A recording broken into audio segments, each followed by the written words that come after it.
So you probably figured out from me talking about pipelines last time how passionate I am about using low code, no code options in the context of ALM.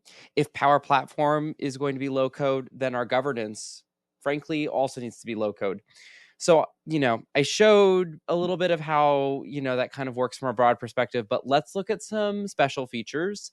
And this will be one chunk of many chunks where we look at those special features. So, if we're looking at this particular pipeline, you'll notice that there's these steps at the bottom: pre export step required and pre deployment step required. All these checkboxes mean is that there is a Power Automate flow that is expected to be triggered on either the pre-export step or the pre-deployment step.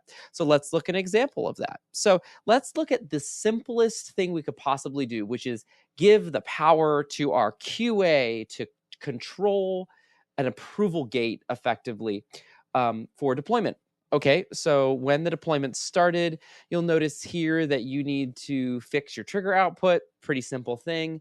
And then when the deployment starts, we send an approval. I can put whatever I want in, but basically what I'm doing here is I'm putting all the information about the deployment, including the notes from the developer, and it will send it to as many people as I want. I have it sending to a test account, and I'll send them a zip file.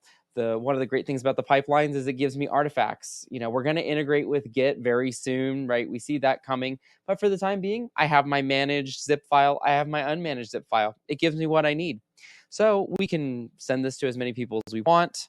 Then, simply put, the response comes in, and it's either completed or failed.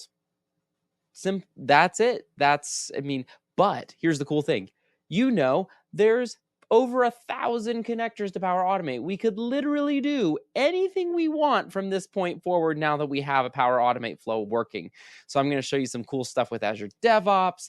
I can do release notes. I can do other governance tasks. I can even move records, doing effectively a data migration of my records through, so there's so many things to talk about, but this gives you that hook in to being able to do some validation tasks through Power Automate in a low code manner when you are deploying.